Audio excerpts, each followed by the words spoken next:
I cried. My husband was like, "What is wrong with you? Are you crying over a book?" And I was like, "Yes."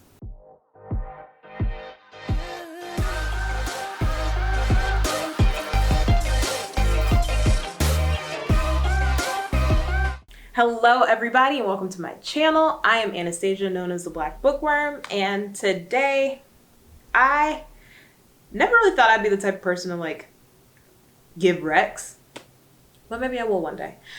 For now, I just wanted to go through and read, I wanted to go through and see if the books that I gave 5 stars this year were actually 5 stars. And if you like rate the books that you read right now, maybe you'll understand how I'm feeling. But when I started reading, like heavily getting into reading and then starting to rate books, that wasn't a thing that I had done before because I was starting it. But I didn't really understand like my rating system and what I liked and didn't like. And so I think that when I was first reading at the beginning of the year, I was very generous and was like Oprah with these 5 stars. Like, you get 5 stars, you get 5 stars, you get 5 stars. And now that I have read more, I want to go back and see if I would actually give these books 5 stars. And so I don't know how many 5-star reads I've had this year, but we'll see. We will see. Okay. So the first 5-star book I read this year was To Hate Adam Connor by Ella Mays. And I think I'd give it 4.75 instead of 5. Solely because I didn't care for how the ending wrapped up so quickly. Like, is this video going to be full of spoilers? Not full of spoilers. I'll try to do it non-spoilers, actually. I think the ending wrapped up too quickly for me. But at the time when I read it, I was like, oh my gosh, I love this book. I have never read a book that was like this. Well, that's a lie because I read To Love Jason Thorne, which is the first book in this duet. But I loved it. I loved the book. I loved the couple. I love their dynamic, and I still do. I think that now that I've read so much that I don't know if I'd find anything that was like super novel about the book, and like something that would like truly make it stand out. So I don't know if I would have given it. Actually, I don't think I would have given it 5 stars. The second 5-star book I read was Twisted Games. Wow, I gave Twisted Love 3 stars. That's crazy because when I go back to think about it, I feel like it's like a 4-star, if not a 5. I loved Bridget and Riz. I truly did. So I'm not surprised that I gave that book 5 stars. And I don't think I would take back those stars. I don't know if I said it was by Anna Huang, but it's the Twisted series. It's the second book in the series. I gave it 5 stars. A lot of the times I base my ratings partially on the experience that I had reading it, but mostly like on the chemistry of the characters and whether or not their story is realistic, and not in the sense of like this could happen in real life, but like the way that their story is coming together, if it actually makes sense, which theirs did to me, and I don't take it back.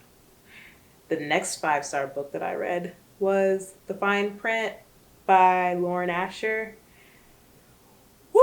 Now that I am like away from that book, I don't think I would give it 5 stars. I don't even know if I'd give it 4. I did not like the second one at all. Not really.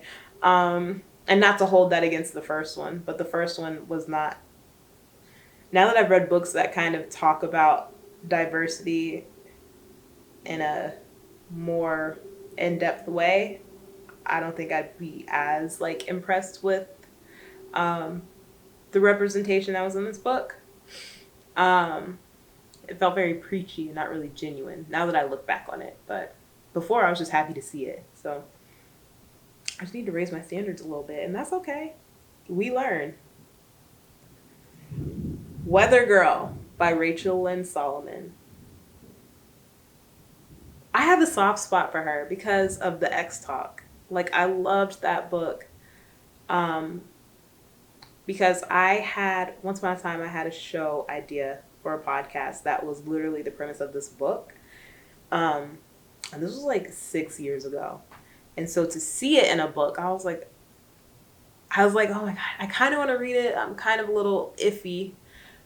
I loved it. I loved everything about it. And so when I read Weather Girl, I already have that soft spot for her as an author. I can recognize that. But this was the first time that I read a book with a love interest who was a dad and had a dad bod and was not like this super confident, dark and brooding man, but he was just realistic. And I hate that I just used that word again, but he just seemed like a real man in today's day and age. And I liked that about this book. I loved that about this book. Would I give it 5 stars now? Probably not. Now that I've got some distance between myself and the book, I don't think I would, but I'm not mad at myself for giving it 5 stars. I loved it at the time. Woo, I love this series. Okay, so Anna Huang, if y'all have never read the If Love series, read it.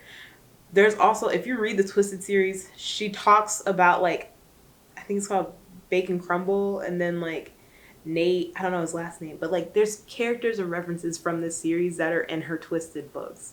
So if you haven't read those, check them out. I gave I gave the first 3 books in that series 5 stars each.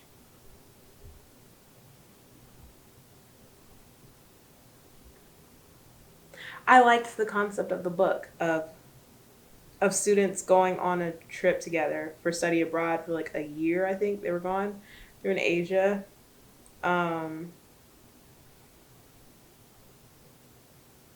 It was interesting. I think Anna Huang does a really good job of writing friend groups and telling their stories and intertwining them. I don't think I'd take back those 5 stars.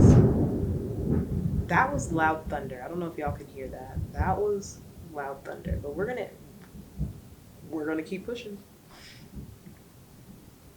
The books are If We Ever Met Again, If the Sun Never Sets, If Love Had a Price. Oh, I didn't give the last book 5 stars. I only gave it 4. It's called If We Were Perfect. The next 5-star book that I read was For All Time by Shanna Miles.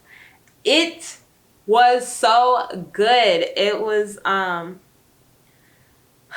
YA book, which I'm already very like wary about reading those. And the fact that I gave a YA book 5 stars like speaks volumes to me. And I don't regret it at all. It follows your 2 main characters in different timelines, but they always come back to each other. Oh my God, it was such a beautiful story. I cried. It was so good. It was so good. I do not regret giving that book 5 stars at all. If you like romance and you like a little like sci-fi element to your romance, definitely check that book out. And support Black women because a Black woman wrote it. So check it out. This next book, I gave it 5 stars. And it was the one time that I read a book and I actually gave characters autonomy. But The Vanishing Half by Britt Bennett. I loved it. I did not like the ending. But that was the first time that I read a book and I wasn't mad at a character for making their own choice. I didn't agree with it at all. And if you've read the book, you probably know what I'm like mentioning. I did not agree with all the choices that were made in this book, but I felt so deeply for these characters that they were like their own people, and my wants and desires for them didn't cloud my judgment. In fact, I understood why they did the things that they did. It was just really fascinating to feel that way about a book. I'd never felt that, so I do not regret the 5 stars that I gave Miss Britt, not in the slightest. My next 5-star read was my next 5-star read was Credence. Y'all, if you have not read Credence, I don't know why. I understand that there's like such a polarizing view on this book. You either love it or you hate it. Oh my gosh. I obviously fall on the end of someone that loves that book. 5 stars, no regrets, not a 1.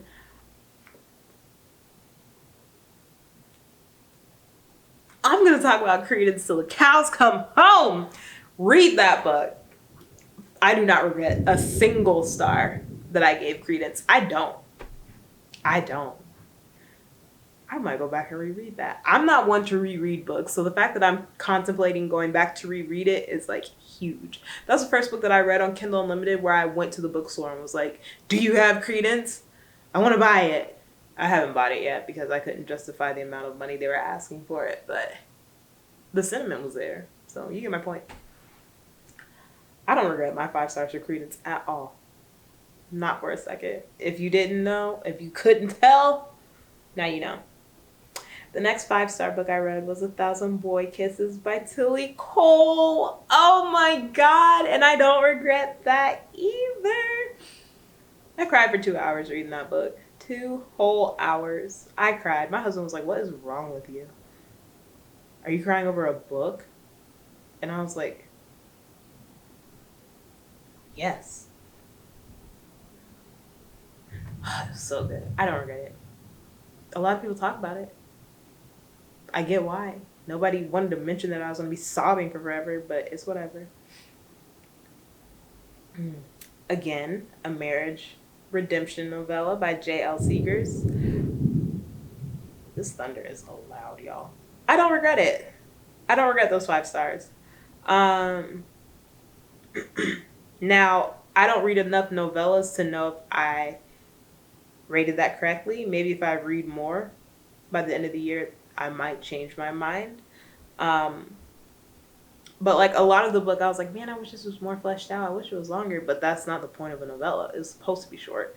And so what the author gave us, I liked the content. I liked the plot. I loved the characters. I loved their chemistry. And like I said, I loved the book. I gave it 5 stars. But this is coming from someone that doesn't really read novellas like that, so I might not have rated it correctly. I don't know. Don't Cry for Me by Daniel Black. No regrets. A beautiful story. A beautiful story about a father who is writing letters to his estranged son, and just seeing a Black parent be introspective and talk about how they did their best, but understanding that their best might have still been trash, and being able to vocalize that to their son. Vocalize in the, not the real sense of speak it, but write it down in letters to give to his son. The father is dying. He's looking back on his life and is able to admit his wrongdoings. And I hate that death is what made him do this, because they've been estranged for like 10 or 15 years. But, you know, it is what it is. While We Were Dating by Jasmine Guillory, I gave that 5 stars. I think I gave it 5 stars solely because it did not read like a Jasmine Guillory book. Her books have a certain tone around them that is just very much her. And not to say that there's anything wrong with that. I just...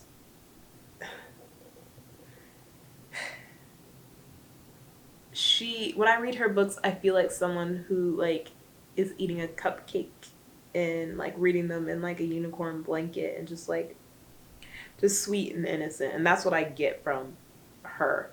And so reading a book that didn't fully feel like that, I was like, oh, yes, girl, you done stepped out the box and I love it for you. 5 stars. Was it 5 stars?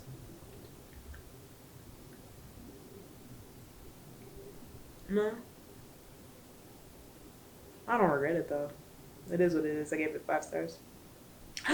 Restore Me by J.L. Seegers. I gave it 5 stars. I do not regret a single star. I love that book. I love Dominic and Sloane. The fact that I remember the characters' names is huge. Go read the book if you haven't read it. Go read it. So good. It's on Kindle Unlimited. And if you don't have Kindle Unlimited, buy the book if you can afford to. If not, check your local library. I loved this book. No regrets, 5 stars. 10s across the board, loved it. To Be Loved, The Things Unseen Book 2 by Kate LaShawn. I don't regret it. It was I don't regret it at all. It's a very dark book. Check trigger warnings. A lot of these books check trigger warnings. But I don't regret it. I loved it. I loved the heroine. She was, bless her heart, she had been through a lot. She was a really smart, accomplished person in her professional life and in her personal life. Everything was in shambles. And it was really nice to see someone that might have had it all together in one end and then on the other end just be completely like a wreck. It was beautifully written. It was a bodyguard romance and I loved it. I don't regret those 5 stars. The Heart Principle. I loved this book. Out of the whole entire Kids Quotient series, I think that one was my favorite one. And it wasn't really a romance like the first two. It was very much like, it wasn't romance centered, which it didn't need to be. It didn't need to be at all. You get to see these characters who are trying to find themselves after diagnoses that are not necessarily, the best. And just learning about who they are now versus who they thought they were. And dealing and coping with that and what that means for their familial interactions and romantic interactions. And it was such a beautiful story. I related to it really, really deeply. So, I don't regret those 5 stars for a bit. And the last 5-star book that I read was Archer's Voice. No regrets. That story forced me to...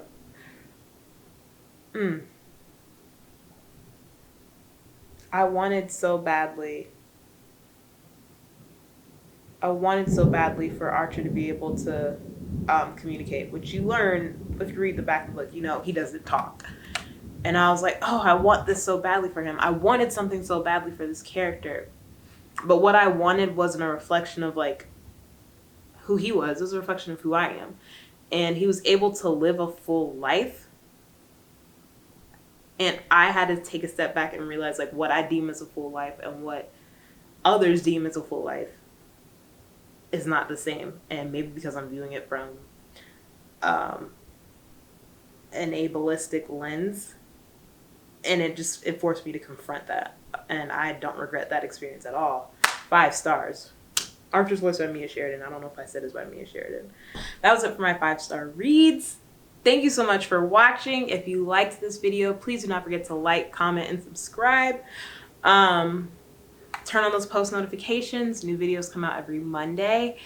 Thank you for being here. We're gonna get this thumbnail and get out of here. 5 stars. Yeah, we liked it. Or hopefully one of those work. Thank you so much for being here, and I'll catch you next week. Bye. Bye.